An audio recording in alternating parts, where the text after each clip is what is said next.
Are we ready? Recording?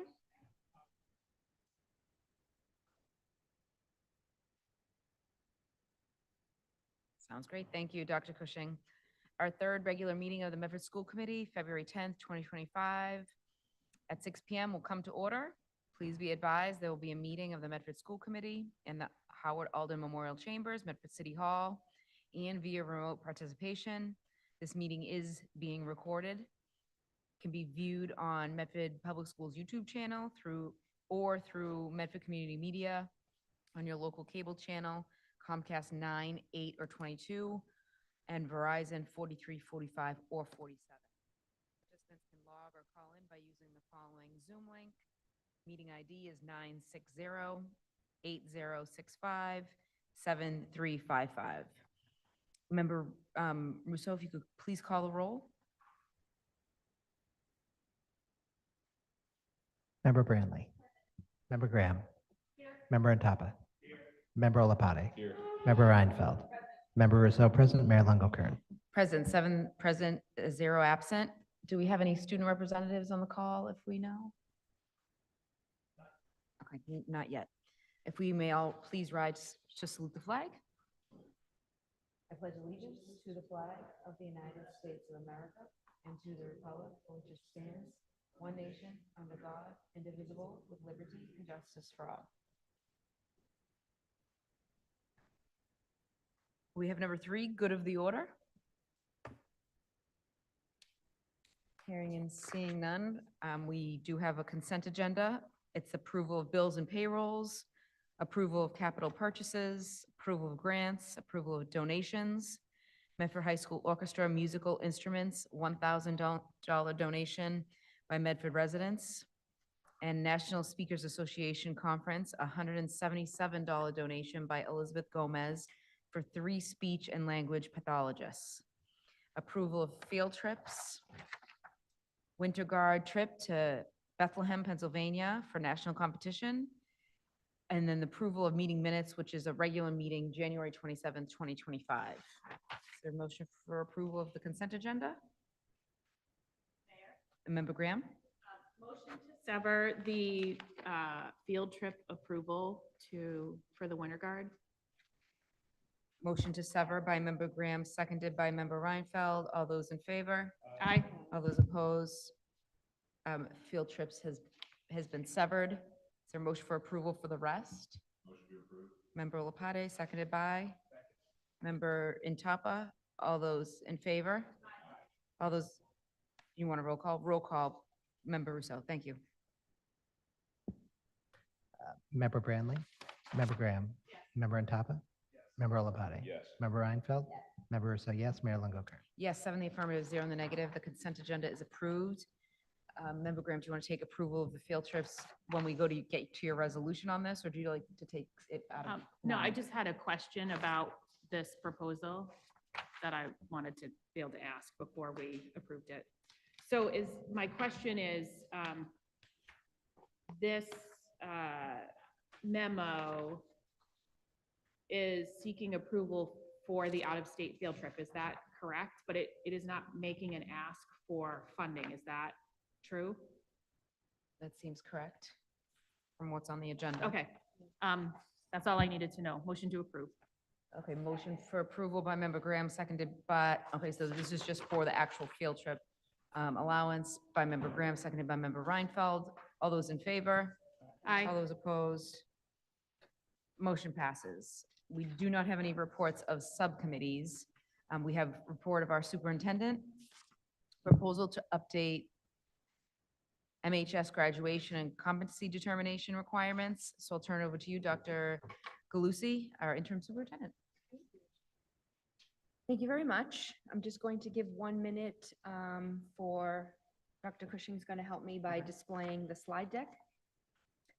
And I'm just going to start by giving a little bit of historical background. So on the agenda for this evening, I'm going to provide you with the historical context about why this proposal is coming forward to this body. We're going to talk a little bit about what question 2 on the ballot was in November. The proposal for updating the statute language for Medford Public Schools, Medford High School, an update on MCAS participation, and some further considerations regarding this updated policy proposal. So Dr. Cushing, could you please just advance to slide 3? Thank you.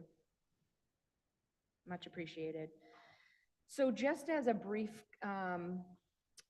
to frame this a little bit, Massachusetts Education Reform Law of 1993 aimed to increase accountability across the state, and it did so by establishing a competency determination standard for all high school students to achieve in order to get their graduation from high school. That local control as part of this ed reform was given to school committees as a way to vet and adhere to this policy and deem the graduation appropriate for high school students. Beginning in the class of 2003, so 10 years later, MCAS served as the way to meet this competency determination and be the deciding factor in how students were graduating. So at that point, students had to meet for grade 10 MCAS, and they also had to meet local graduation requirements. So since then, there have been some updates to that. And between 2003 and 2009, grade 10 ELA and math scores needed to be needs improvement or higher. Between the years of 2010 and 2020, they just upped the threshold so that they gave a score. The scaled score had to be 240 for ELA in math and 220 or above in science. Most recently, in 2021, coming out of COVID, up until recently, which was last year, the Department of Education moved the threshold again, which is also why we saw a little bit of a dip in scores. And so for those 3 core subtests, ELA, mathematics, and biology for science, students had to be meeting or exceeding. So no longer was the scaled score or the needs improvement part of that. And then, as we know, a motion was put on ballot question 2 for the November election. And if we advance, please, Dr. Cushing, to the next slide, it passed. So 59% of the Commonwealth of voters agreed that the MCAS should not serve as the competency determination for high school graduation requirement. What I have here is just a screenshot to show you that how the vote turned out, and then the old language of the statute with the current new language of the statute. So what you can see here is they've crossed out that it's the assessment tool, which was MCAS, and they've added the new statute, which is saying that in lieu of the competency determination through the MCAS test, it has to be through the coursework of those aligned classes. So let me just, before we advance to the next slide, what that really means is that they still want the competency determination to meet the needs of state frameworks for Common Core in Massachusetts for grade 10 in ELA, in math, which they say should be algebra and geometry, which we will talk about, and in science, biology or chemistry. All right, so now we go to the next slide. And once this passed, and there was a whole lot of work now for districts to do, we had many meetings with a large group of people at the high school level. And I do want to say special thanks to those people for meeting continuously and doing not only work during these meetings, but also a lot of work outside of the meetings and with their respective departments, because educators were brought into these conversations. So I do want to thank Vilma Bobo, David Blauk, Joan Bowen, Marta Cabral, Nicole Chiesa, Rocco Sierri, Kim Clinton, Chad Fallon, Lori Hodgkin, Faiza Khan, Stacy Schulman, Paul Texera, and their respective educators. And so we are going to present a proposal to you that we feel aligns with our instructional vision and the requirements of the newly passed mandate. So the following slides are going to kind of talk you through how we're updating and will meet the needs of the new mandate. So the next slide shows you currently right now what our local high school graduation requirements are, along with the previous competency determination of the MCAS. So you'll see, in order for students to graduate from Medford High School, they have to have 4 years of English, 4 years of wellness, 4 years of math, including geometry and algebra 2, 3 years of a science, including biology and chemistry, 3 years of social studies, 2 years of foreign language, 1 course in fine arts, 4 years of community service, which accounts to 60 hours, roughly about 15 per year, and then the 2 requirements for MCAS. That's what it is currently. Are there any questions on this? Okay. If we advance to the next slide, and I have this in 2 pieces. We're not looking right now to wholly change our local graduation requirements, but we do need some updated language because some of that language does not reflect current practice. So English remains at 4 years, take and pass. Mathematics also continues at 4 years, take and pass, but we now have shifted to the integrated pathways. So instead of geometry and algebra, it now reflects integrated math 1, 2, and 3. Continued with 4 years of wellness, continue with 3 years of science, continue with social studies, but we also have a new Department of Education requirement that we're adding in here, which includes the student-led civics project. Making sure we've updated the word world language instead of referring to it as foreign language. The requirement of, or the difference for CTE remains right now. Arts remains as 1 course to take and pass. And then there's just a description of community service and the benefits of community service. But the hours of, the total hours of 60, roughly about 15 per year, remain the same. Before I move on to the competency determination, are there any questions about these brief language changes? Okay. Member Tapa? This may just be a small, so in the phrasing, is it, and you said roughly, but I just want confirmation, it's not, it's 60 cumulative, so they could be Yes. like 20, okay. Yes. Just wanted to Yes. make sure, because some people may have questions, thank you. Okay. Next slide, please.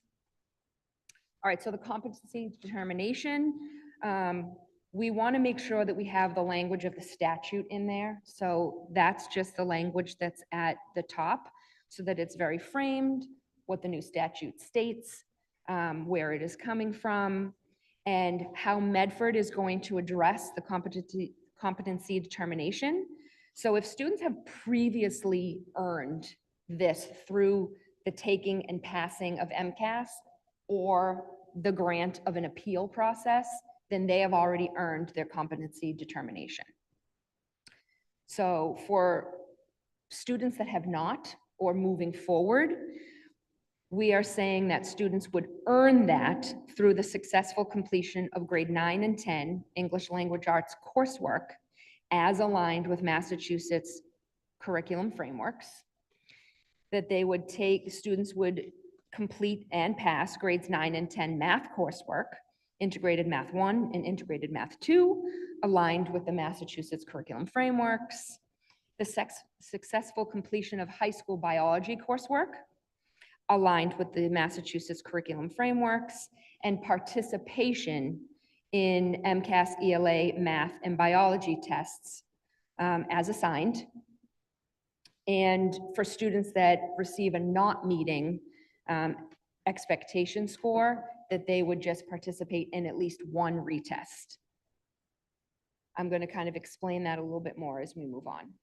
So the next slide, just so we're understanding the impact that this has for our current class of 2025.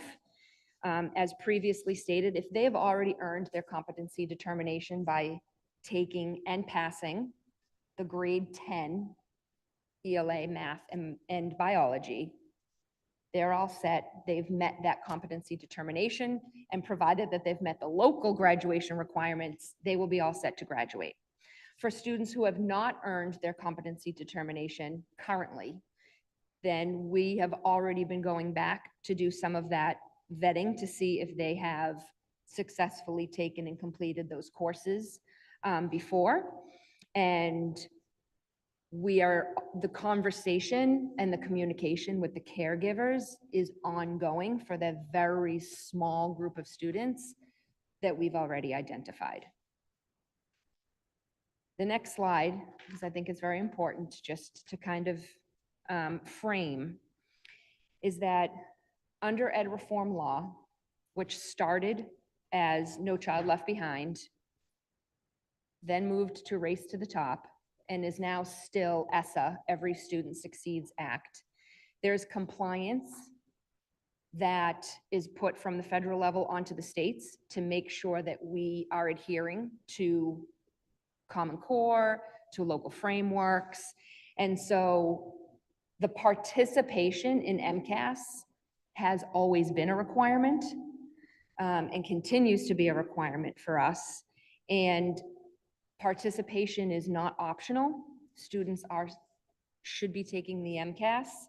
And so we have been informed that it is still going to be an accountability measure for local districts. So now this mandate has removed MCAS being used as a graduation requirement for competency determination, but it is still going to be used to assess and put a rating to districts in terms of their accountability. It also is still going to be used as a qualifier for some scholarships, as well as the seal of biliteracy. So there are some important factors in terms of our students' participation. We have been having some internal conversations and continue to have internal conversations around what that will look like in terms of students knowing that it is no longer a graduation requirement, but it is also an important assessment for them to take. So I just felt it was important. It is for these reasons that we're having the participation be part of the competency determination. So before I get to the last slide, are there questions around this? Member Brindley? Same page as you. Yes. So this year, I understand the situation with the class of 2025. Mhm. And then MCAS participation. Student participation is required. So every student in the district is taking the test. That hasn't changed. Right. Participation is required. The reason that I say that is because I think you see that a lot on social media circulating that MCAS is not required. Oh, just write a letter. They don't have to take it. And I don't think that that's fair to the district. I mean, I also understand the need of a child. So like, how do we That's the walk that clarifier. line? So it's not going to necessarily, the onus necessarily won't be on the student, but it will impact the district. Okay. So it's not, MCAS is not going to, unless there are students that are going for scholarships that are going to be tied to the performance on the MCAS, it's not going to hold student back. Okay. How they do on the MCAS, it won't necessarily hold them back, but it will impact the district. Yeah, and I think that there's maybe this, notion that it's not a requirement. It is a requirement for every student. So I just It is. think that that should be known to the public that it's a requirement for the student, but the student won't be held back from graduation or Right. some of the things that, are necessary for the student, but also it's necessary for the district. And I think maybe if people feel like they don't have to put put so much pressure on their child, or their child doesn't have to feel so much pressure. I think that's just good to get out there because, you know, it's more our rating versus a student's rating Mhm. overall. So I just want to make sure that that's true. That part is true. Okay, thank you. Yep. Member Rousseau? Thank you. My understanding, according to the former Secretary of Department of Education, is that we are required to give the student the test. That is not the same as the student is required to take the test. We're required to give students food. If they don't eat it, that's their choice. So I do think it's important that that distinction is made, that bringing the kids in and saying, here's the computer, take the test, is not the same as saying, you have to do this. And I think that's sort of where the no test movement comes from, is that we are required to give it to them. Does not mean they're required to take it. And so, you know, we don't have a policy today on this. I know that at elementary school in particular, this has been an issue. You know, frankly, our computer science curriculum with air quotes is really just to make sure they can take MCAS because they didn't have computer skills in time to be able to do MCAS. But they shouldn't be having computer skills by that age because the American Pediatric Association says that's not developmentally appropriate. So there's sort of this like horrible cycle that we're on where we're purposefully giving kids an education in something they should not have because we're mandated to put them in front of these computers to do something. So it's all a bit of a mess, but I think it's important to understand that the requirement is that we give it to them. It is not required that the kid complete the test or take the test. And obviously most kids want to perform. Most kids come to school and want to do well. So most kids are going to take it, of course. And I'm not suggesting they shouldn't, but to say that they must take the test is a different thing. You know, it's like you can't give kids their grades if they don't do the work in school. So they must do the work. But this is not that. So the only thing I would say to that, there's a couple things, and I hope I don't lose track of what I was going to say. One, I think this is a very fluid situation. So the governor has just created a committee to continue to vet out what this mandate has now done to districts, because it has created a lot of conversation for all of these like nuanced pieces. I will say, especially at the high school level, but the population of Medford is also fluid and can be transient at times. And so the MCAS does allow in some situations the opportunity for students that may be moving in here, that helps to kind of give them some of that level of the competency determination. For us, I hear what you're saying, but right now, we are beholden to the mandate, which only removed the local graduation requirement. And so we still are going to have our accountability rating tied to this test. Now, maybe this commission through the governor's office or some of the continued work that the Department of Ed is going to do, because it is very fluid, I would not be surprised if we see further guidance by the end of the year or at the earliest over the summer in preparing for the next school year. And I really highly think this will not be the end of updating our graduation requirements and our competency determination. I think I'm going to be back here probably more than once to update this policy on behalf of the Medford School Committee. But I think where we are right now, our accountability rating is still tied to the participation of our students. And that is a factor. I understand originally, you know, that S in MCAS was supposed to stand for a system. And it's really been just a test. So I don't think any of us are sitting here saying that the MCAS shows you everything of what a student is capable of achieving, but it is a data point that is still mandated by the Department of Education, in which we're a public school and we have to adhere to. So that's why I wanted to make sure that I'm providing you with the most updated current information that I have right now.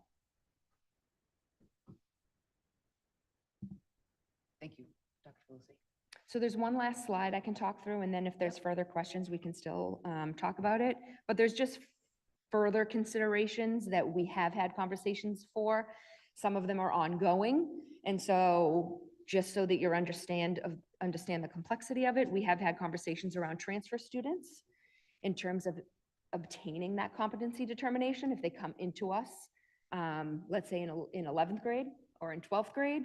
So there are existing mechanisms within our handbook that we will follow, but there will be collaboration between school leadership and department leadership to make sure that they're vetting and looking at equivalent coursework for approving and adhering to the competency determination. Some nuances for English learners. So graduation requirements for English learners include the successful completion and appropriate EL level course and participation in both MCAS subject matter tests and the access test. For our out-of-district students, it's a very similar process for the transfer that we're adhering to for transfer students. So we will accept equivalent coursework, and that will have a collaborative approval process through, again, high school leadership, department leaders, and the director of student services. And for the students, students between those years of 2003 and 2024 that did not receive a high school diploma because they didn't meet the competency determination of passing the MCAS, the high school team has been diligently working to gather that data so that we have that list of students that we will be able to, and actually that's ongoing, that they're reaching out to and making some plans if they want to meet the competency determination to change that status for them. So that's work that's ongoing. And that concludes, that's the final slide. So if there are any other further questions, I'm happy to help answer. Member Russo? Thank you. One of the things that I don't think talked about a lot is that our students with significant disabilities that took the alt MCAS, they never received a real diploma. It was not allowed. So they could perform all of the requirements we have. And because they use the alt MCAS, they would get a certificate, but not a diploma. And I'm thrilled that the end of the MCAS requirement means that those students who have earned a diploma can get a diploma. And I think that that's important to recognize, is that that change wasn't really part of the campaign to get rid of the MCAS. I mean, I know some folks were campaigning in that, but for the most part, it wasn't the main push for it. But I think it's a super important feature of getting rid of this requirement. So I just want to make sure that I agree, but I also want to make sure that in terms of our local requirement and the CD, so both of those things have to happen in order to get a diploma. And the competency determination means that you are able to pass the grade level content within those subject areas. So any student that's able to meet grade level requirement for integrated math 1 and 2, ELA 9th and 10th grade, and biology, then they've met that competency determination, and then we're moving on to the local requirements. thank you. Yes. Thank you, Dr. Lucy. Are you looking for a vote, or is this? Yes. Okay. Is there a motion? Just because this would update the policy that is, I believe, IKF for Medford School Committee policy. So motion for approval to update the graduation competency policy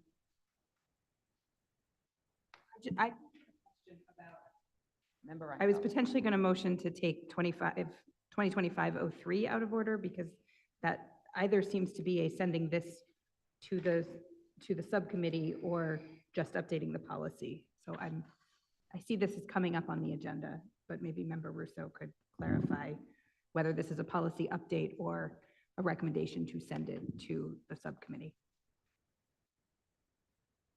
Um, Yep, Member Rousseau? So it's not unusual for superintendents to actually just recommend policy updates. And I mean, that hasn't been the practice in Medford for as long as I've been on, but I actually appreciate it greatly. The only thing I would say is that the policy, it's a lovely formatted document, which is not what our policy service is particularly good at. And it lacks the required policy information at the end. So, I mean, if the committee is okay with approving this as amended to include the policy information section at the end, then I'm fine with us not having more meetings about it. So that's, I guess, an amendment to the recommendation to approve the policy, first reading. It would be just to update that language. So the chart that's in here that shows the local graduation requirements and the MCAS, it would just be to update the local graduation requirements, which is really just a shift in how we're labeling the requirements and the competency determination.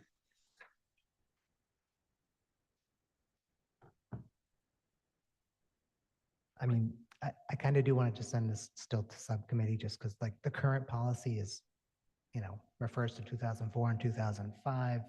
And format wise, like I feel like the whole policy we currently have has to be thrown out. And some of that stuff still has to be incorporated. Like are the actual credit requirements that are in the policy, are those still correct?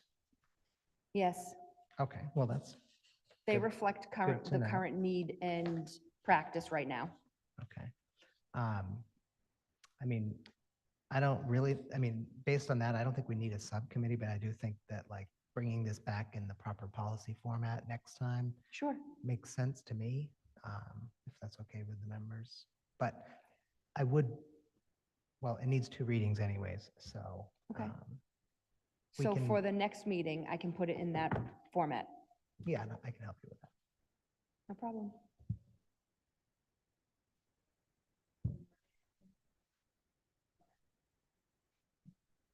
So the final is a motion to hold subcommittee meeting to make, I think the second reading will be next meeting.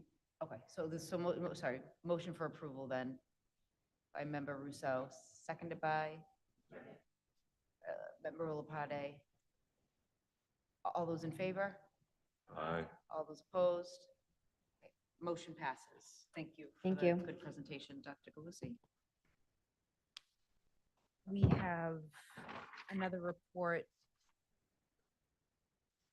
under superintendent reports. Number 2 would be summer fund sliding scale report by Dr. Cushing, Assistant Superintendent, and Noel Velez, our Director of Finance.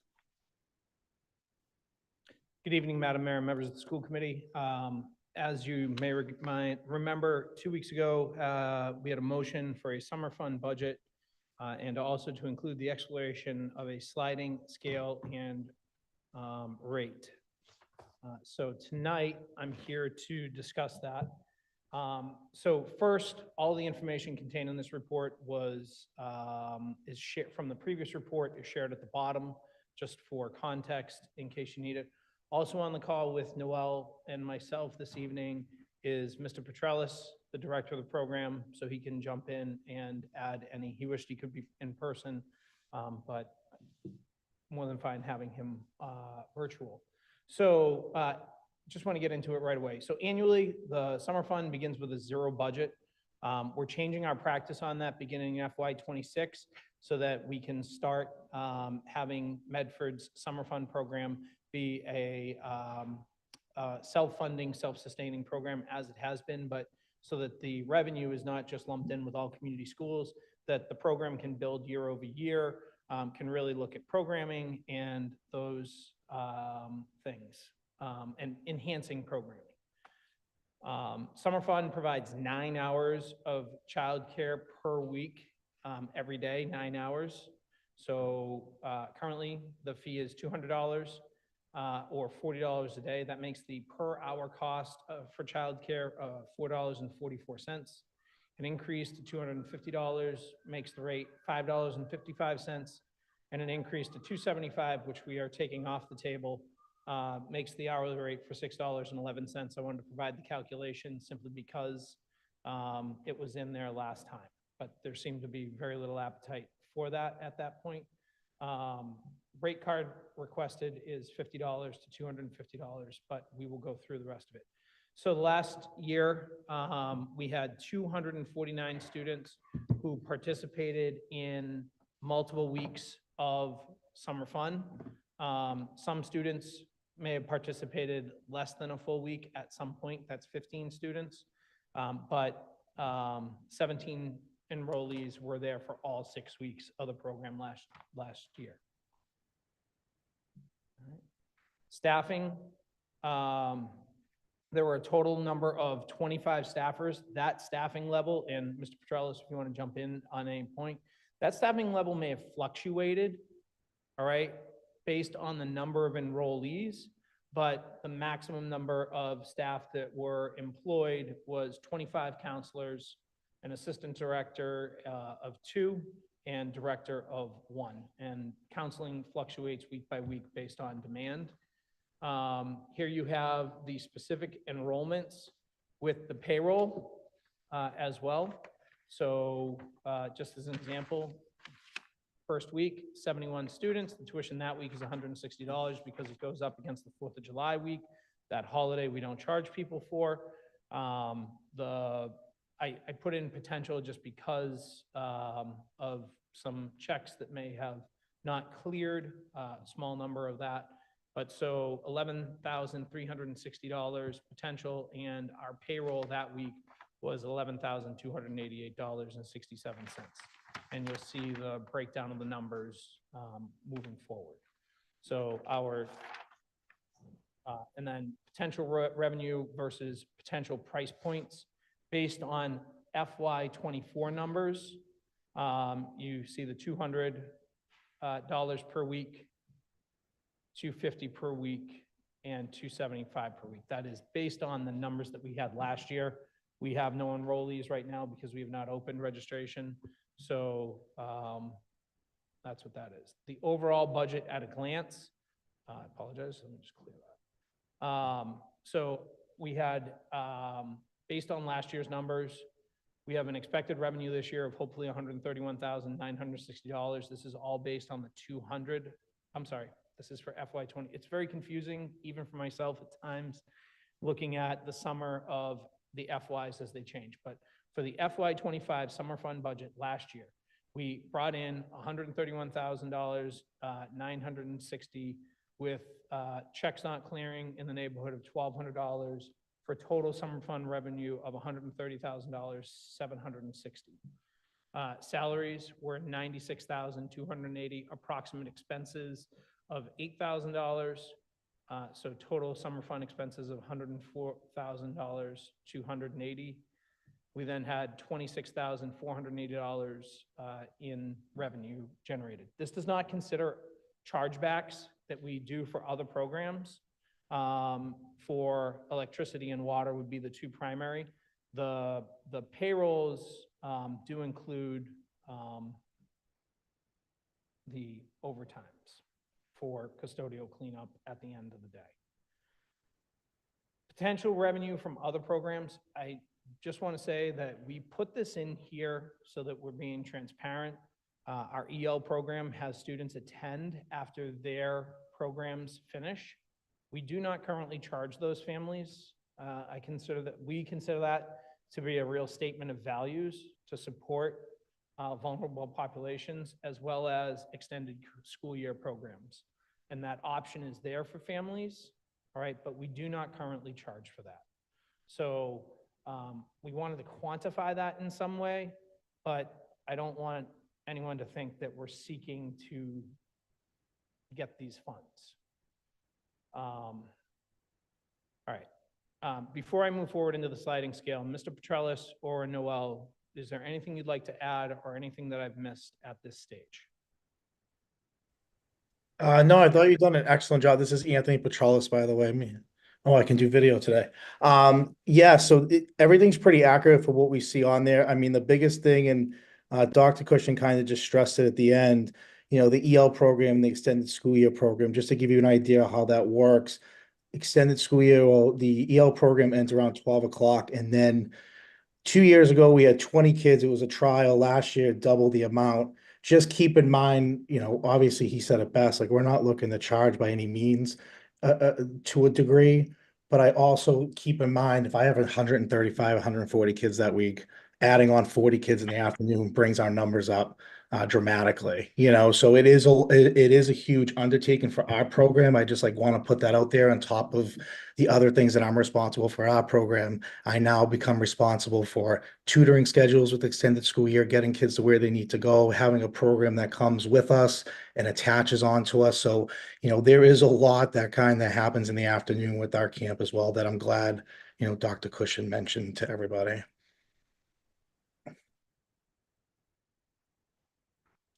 Thank So- you. So yeah, if you, are you done with your Nope, presentation? go, well, sliding scale, but feel free to. Oh, okay. I just read this earlier, so I knew what the final request was based on all of your research and pulling the data together, so. Yeah. I So- didn't know what that was. Mayor, Oh, Member Rousseau? And then Um, Member Branley? and I want to add one. Is, this all says FY '25. Should it say FY '24? I mean, it starts, the program starts. But after We have July. actual enrollment numbers. Aren't those, Summer. Yeah, it's FY '20, are these the numbers from last summer? yes. So that's FY '24. 25. That's FY '25. Sorry, I messed it up earlier, so I did No, confuse okay, you're everyone. right, I accept sorry. responsibility. Last summer It was is FY FY '25. '25. The prediction stuff is FY, oh, I hate that so much. Thank you. Yeah, especially when it's. And the sliding scale also hurt my brain, I'm not gonna lie. It just, so. I just have a point of clarification, Yeah. though. I do want to just say that the director of EL, Paul Texera, also uses some of his Title III funding to help support the staffing needs in the afternoon at Summer Fun. I believe last summer it was 1 teacher and 2 assistants or aides, just so that there is an additional support added to the staffing. Thank you. Member Branley? I think that was just clarified my question. So there's someone coming from the EL program to help Mr. Petrellis every afternoon Yes. with these 40 extra children. Yes. Do we think that's enough people? It was 3 additional staff. I can get more clarification on the amount of time, if they were there the entire time, but I know that it was 1 teacher and 2 aides. 1 teacher and 2 aides. Yes, yes, in addition to the summer fun staffing. So are they in charge of, Mr. Petrellis just mentioned, you know, tutoring and all of this stuff? Is that something that they're responsible for? It seems like he's taking care of that part. They provide the tutoring, but as, you know, Mr. Petrellis helps ferry the kids to the rooms and where they need to be. Yes, the services, the academic services are in the morning. And then the social piece is through summer fun in the afternoon. And Mr. Texera has provided some additional staffing for the afternoon. And does that come out of his budget? Yes, Title III. Okay, okay, all right, thank you. So sliding scale. Currently, 2 programs within Medford Public Schools use a long existing sliding scale. Documents are on our website, and those discount levels based on income levels are 20%, 50%, 70%. So again, before and after care and MEEP, all right?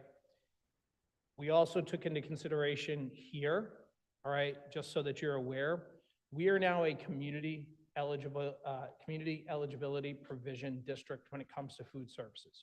What used to drive a lot of financial decisions in district was if a child was considered a free meal, a reduced meal, or full pay.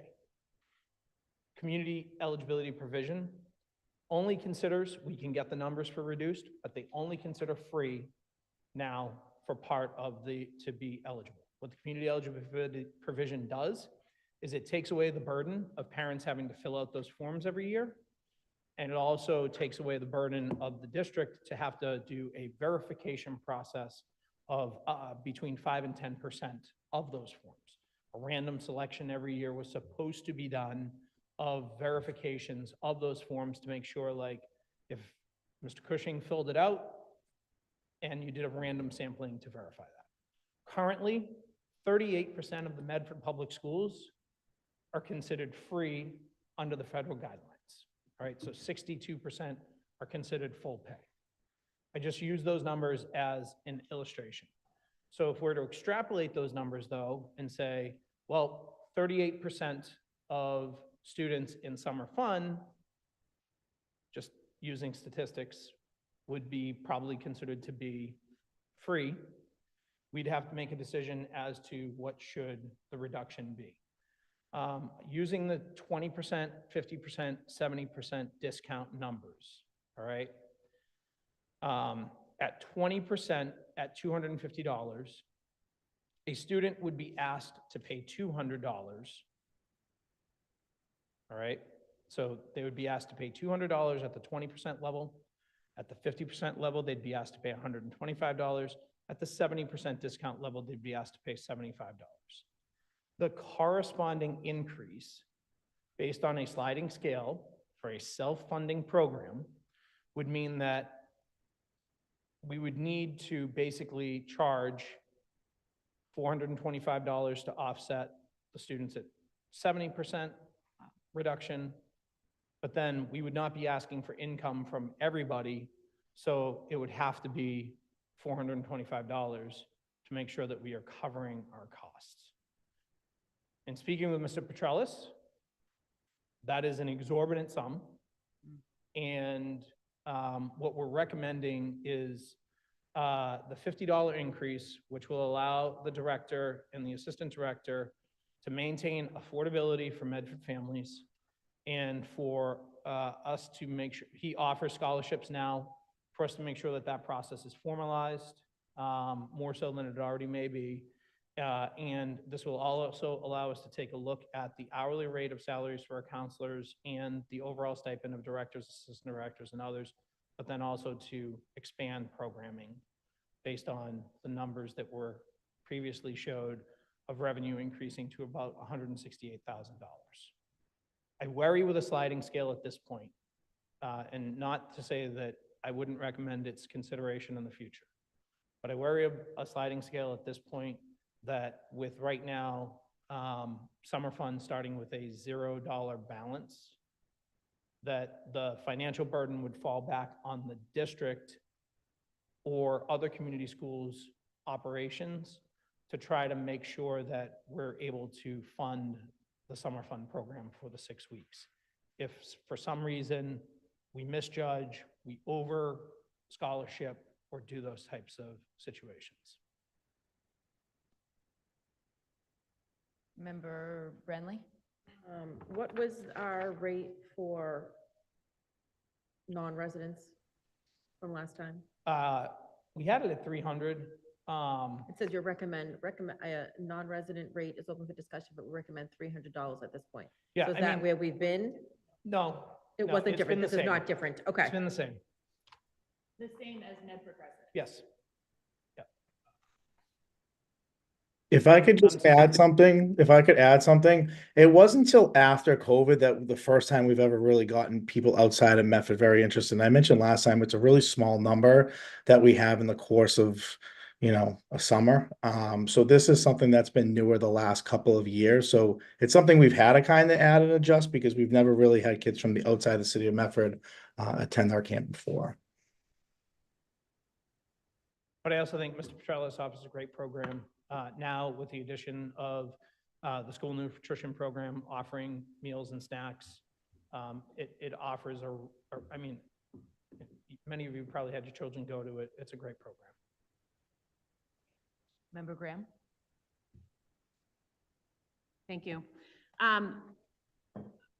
My math is not necessarily in agreement with your math here. So what I looked at was if we accept the recommendation to go to $250, but we essentially also accept the 20% discount, which would essentially hold tuition at where it was last year. If I said 38% of our students would pay $200 a week and 62% of our students would pay $250 a week using the 684, I come up with a net potential revenue of $158,004. If I shift that to say half of our students pay 200 and half pay 250, I come up with 153,900. So while I agree that the 70% discount is not affordable, I am not seeing how the 20% discount would not be viable. Just to be clear, I did not do that extrapolation based on the 38% and the 62%. Yep. But it's also, I think, a choice of the committee to say, right now, it rests with the director of community schools and the director of summer fun to, as parents or caregivers, bring need forward to respond to the need and provide at the individual level.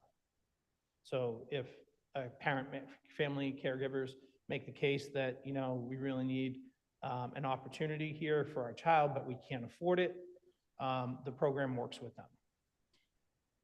But formalizing it is always. Yeah, I mean, I think my concern with that is there's, you know, lots of places in our storied history in Medford where people point to lack of transparency, lack of accountability, cherry picking, favoritism, you name it, it comes. So I do think from a programming perspective, I understand that like Mr. Petrellis has the best of intentions, but if somebody were to bring an allegation forward, that sits with this committee. And I would really rather avoid putting Mr. Petrellis in a situation where he's having to defend trying to do the right thing. So I do think there need to be clear rules, and I think there need to be clearly published tuitions that accompany those rules so that the rules of engagement for everybody are clear, and parents who may or may not feel comfortable saying to Mr. Petrellis, hey, I need some help, like being willing and able to say, hey, I need some help requires an immense amount of like understanding of the system versus like, here are the two programs, here are these possibilities for you so that people can do their homework and understand that if A, then B, right? Like if I meet this, then I get X versus I have to go talk to somebody. What does that mean? Am I making a case? Am I trying to convince him? Do I need to buy him candy? Like what is like, it sort of conjures up a lot of things that people get scared about and then frankly don't do. It probably also contributes to the bounce checks that we see, right? Those could be families who simply couldn't afford to send their kid, but had no choice, right? Needed childcare. So my math says, even if half of our students need support, that to like our total tuition, either 153,000 or 158,000 would still be $20,000 more than last year. And if payroll is only 96, like there's a lot of room there to make those adjustments. So unless I'm missing something, my motion would be to hold tuition at $200 for those who can demonstrate financial need, to increase tuition for everybody else to $250, and to increase tuition for non-residents to $300 a week. I remember Graham. Sure. So families who can demonstrate financial need through eligibility in what would otherwise be free and reduced lunch, right? 200, which is the same as last year. Yep. All other families will see an increase from 200 to 250. Out of town participants, we love you, you're welcome. It's a $300 a week Oh, yeah, tuition. absolutely, yeah, okay. And still a very good deal. Okay, motion for approval, seconded by member Reinfeld. Let me just go to Noel, who wants to comment. Thank you, everyone. Sorry I couldn't be there in person.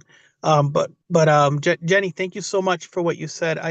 If I could have a little bit of clarity and ask a question, what date would the school committee like for myself and Peter to use regarding a student eligibility when we run our direct certification? Because we run those quarterly, so we can either use a December or an April 1st date to dictate how a family qualifies for these reduced prices, depending on enrollment and things of that nature. I guess that would be my only thing I'd want to bring up. If with the recommendation to sliding scale, so we have a date to use the proper report and notify families in a timely manner. So I would amend my motion to say, as established on the April 1st reports for financial eligibility. A lot Thank can you very change much. from December to April, so I want to use what is sort of closest to. Okay. I'll also add that, go ahead, sorry. Member Reinfeld? So I agree with that, and the reason behind it, my only question is whether that poses if we're looking to be opening registration in January, are we concerned that that would affect people's ability to commit or our ability to guarantee a spot? I'm not worried about that. In all honesty, if we can still open in January, we can let people know about the opportunity for scholarshiping, as well as, and, look to support families. I don't see it as an issue.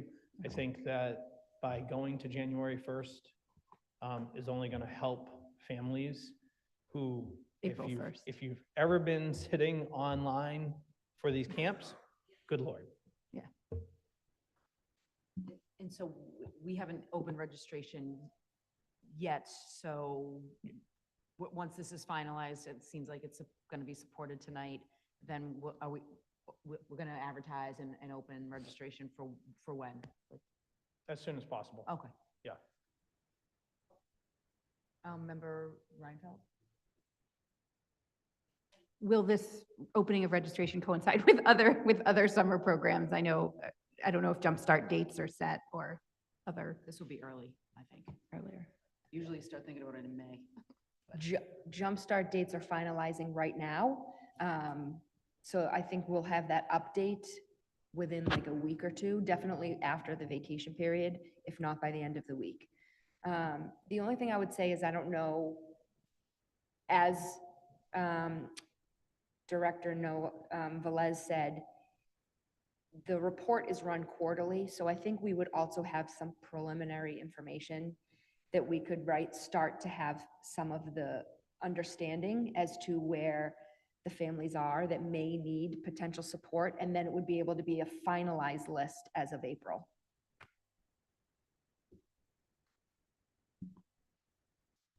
Member Can Rousseau? I ask a question? It's Anthony on the Zoom. I mean, I'm not trying to be funny, but like, so what does that, I just don't know. Like, so what does that mean for registration as far as like what we would have to do next? I'm more just like, I guess I gotta hear it to kind of understand what the next steps would be if everything does get approved as far as figuring a lot of that out.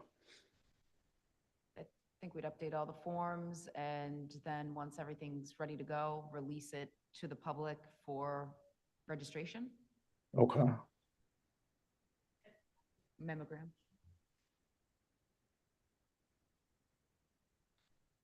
My impression as well, Anthony, is that the communications team can support some of that work. Because I think last 2 weeks ago, or whenever that was, we also talked about the idea of allowing all of this to happen in an online format, so there's no checks.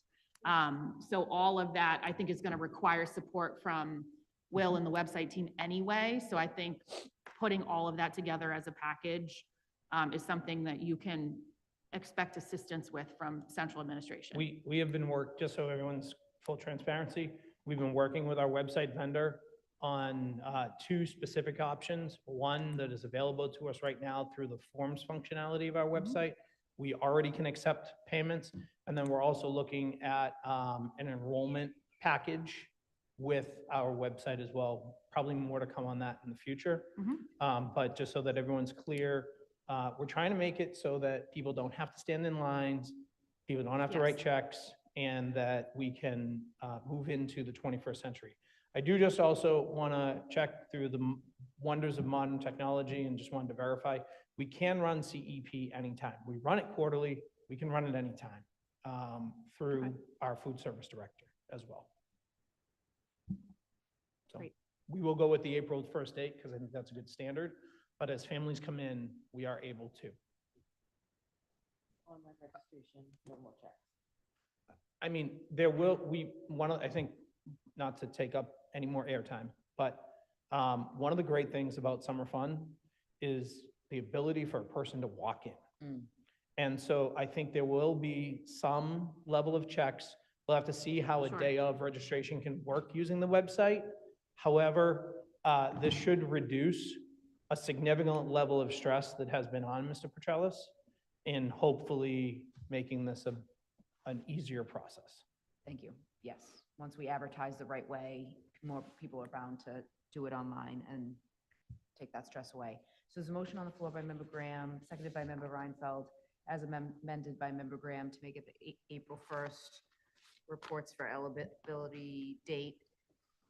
250 for those with financial need, 200 for those with financial need, 250 for everybody else, and if you're out of town, 300. Is all those in favor, or would you like a roll call? No, we don't need a roll call. All those in favor? Aye. All those opposed?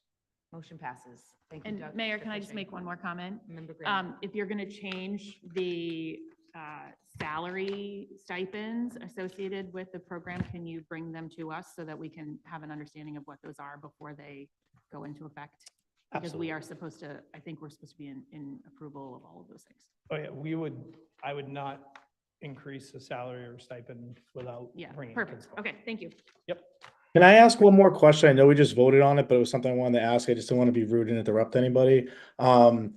Kids who go to like Catholic school or private school outside of like that live in Medford, but go to a school in Medford like that. I'm just more asking opinion than anything else. What would be, or would that be considered out of district as well? Wow, what an interesting wrinkle. I think if they're residents, they're residents. They're residents, yeah. Yeah. Okay, They okay. live in Medford, they are get the resident rate.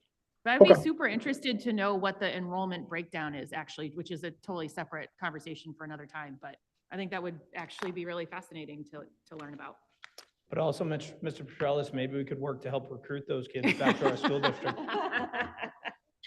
Try. Thank Thank you, Mr. Petrellis. Thank you, Director Velez. Thank you, Dr. Cushing. We have no presentations of the public or continued business. We do have new business, however. Offered by Member Rousseau, 2025-03. Draw. Motion to withdraw. Seconded by Member Reinfeldt. All those favor? All those opposed? Motion is withdrawn. Offered by Member Graham, 2025-04. Be it resolved that the Rules and Policy Subcommittee will develop a policy regarding district financial support for field trips. Be it further resolved that the subcommittee will consider various types of field trips, including local and out-of-state, and outline criteria and parameters clearly in the policy. Be it also resolved that the subcommittee will confer with the district finance team to understand the potential cost impact of the policy. The subcommittee will provide recommendations to the school committee no later than June 1st, 2025. Member Graham? Thank you. We all, I think, received some emails from our color guard students who were talking about this upcoming trip to Pennsylvania. And one of the things it brought up for me was really around some of the one-off actions that we've taken as a committee over the last couple of years, albeit we had ESSER money to rely on, which we no longer have. But we have funded out-of-state field trips in certain instances based upon people coming to the podium and making a request, and for us saying like, you know, want students to have to go out and fundraise and miss trips in order to be able, you know, in order to be able to send some but not all students. So with that money source drying up, And with sort of a broad acknowledgement that there's a lot of field trips across the district, and there's things like nationals for athletics and nationals for band and color guard and the ethics bowl and the robotics competition. There's all these things, and we have not set a policy around what we think we should be doing. And I think I would love to say, for us to be able to say, we should pay for these things. But before we do that, we should think about what a policy might look like. And if we are going to bring forward a recommendation to pay for things, obviously that has to be budgeted and all the other things. And we would need to understand, like, what is the potential cost of such a policy? So this is just simply to say that the Rules and Policy Subcommittee will take this up and will draft a policy, think about the different kinds of field trips, work with the administration, and then also, think about what the financial impact of whatever the recommendation is, so that our our advisors, our students, like, they know what the rules of the road are, and it isn't sort of a squeaky wheel situation where we have some things being funded and not others. So we might have to take some baby steps to get to a reality where we don't have to ask students to fundraise and pay for things. But the first step in baby steps is to decide where it is that you want to go. So my hope is that the policy will help us establish where we want to go, and then quantify what are the steps we might take to get there. This is just to move it to subcommittee. Motion is for approval by Member Rousseau, seconded by Member Opade. All those in favor? Aye. All those opposed? Paper will go into subcommittee for review and report out June 1st or before. Next up, 2025-05, offered by Member Graham. Be it resolved, the Medford School Committee makes the following changes to the membership of the Medford Comprehensive High School Building Committee. Replace Dr. Edward Vincent, Superintendent, with Dr. Suzanne Galusi, Interim Superintendent, as a voting member. Replace Dr. Galusi's position as Assistant Superintendent as a voting member with Joan Bowen as a voting member, and replace Tom Dalton as a non-voting member with Will Pipicelli as a non-voting member. Remove, at the request of the committee member, Lawrence Brown, non-voting member. Add an MTA member and Medford resident at the recommendation of Marta Cabral to replace Lawrence Brown. Be it further resolved that the committee is renewed through September 2026 or through the conclusion of the feasibility phase, whichever comes first. Motion for approval by, Can I just say something? yes, real Member quick?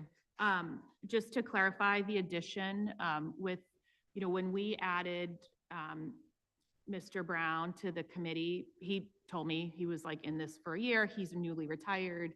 I'm envious of his retirement, but I guess he's ready to actually be retired.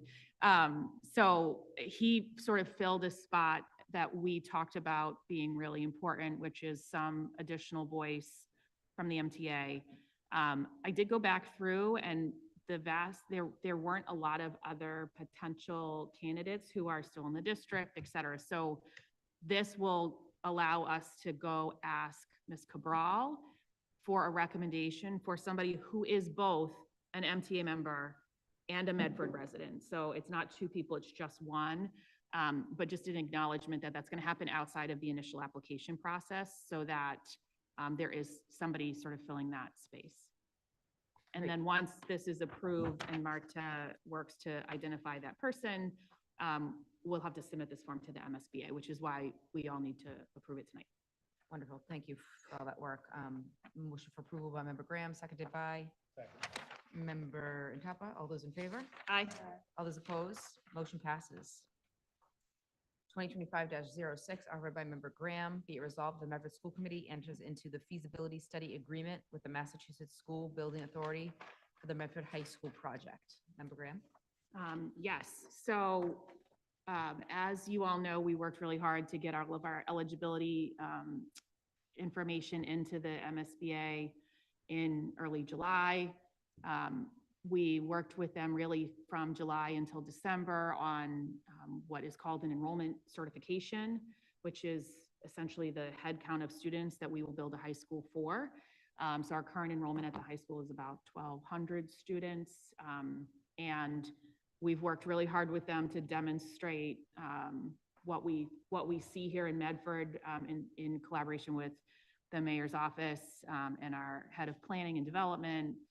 We've looked at permitted projects. We've looked at future potential projects. We've had conversations. And we certified enrollment with MSBA at 1395, which is almost a 200 student increase, which is great. I think that's a really sort of nice number and a place for us to grow into. Now, the next step in the process is for us to authorize the feasibility study agreement, which is a standard agreement. It outlines and reports on things that have already happened, like the approval of $3 million, et cetera, and allows the district to enter into this next phase where we will hire an owner's project manager and a designer to do the feasibility study. And this body is the approving body for the feasibility study funds to be expended in that way. So we need to sign that. This group will need to sign off on that tonight. And then the board meeting for the MSBA is the week after February vacation. I think it's the 26th or 27th. So it's my full expectation that the team will recommend to the board that we be invited to the next phase, which is exciting. The building committee is going to get working starting tomorrow to get ready for those next phase deliverables so we can very quickly get an RFP out the door and be ready to hire owner's project manager and really get to this next phase, which is where like all those meaty questions get answered, which is exciting. So this group needs to give us authorization to sign that agreement. Howard, Attorney Greenspan has a document he'll fill out. The mayor has something that she will sign on behalf of the school committee. And then we will be off to the races for the board meeting. Wonderful. That meeting's the Yeah. 24th. 24th, thank you. Motion approved by Member Reinfeld, seconded by Member Olapade. All those in favor? Can you do a roll call just so that we can record it in Yes, minutes? roll call, please. Member Branley, Yes. Member Graham, Yes. Member Antapa, Yes. Member Olapade. Yes. Member Reinfeld. Member Rousseau, yes. Mayor Longo Kern. Yes, 7 in the affirmative, 0 in the negative. Paper passes. Thank you. Thank you. Do not have any reports requested. We do have a few condolences. The members of the Medford School Committee expressed their sincere condolences to the family of Anne Louise Riley Ellis. Miss Riley Ellis was a special education teacher for the Medford Public Elementary Schools. Members of the Medford School Committee expressed their sincerest condolences to the family of Phyllis Connerny. Did I spell it? Connerny. Ms. Connerny was a first grade teacher in Medford Public Schools. The members of the Medford School Committee expressed their sincere condolences to the family of Robert G. Chevrier, former principal of both St. Clements and St. Joseph's and teacher at St. Raphael's and Matanon. And members of the Medford School Committee expressed their sincerest condolences to the family of Josephine Jody Petner, mother of Allison Watts, special education teacher at the Brooks Elementary School. We all may rise for a moment of silence.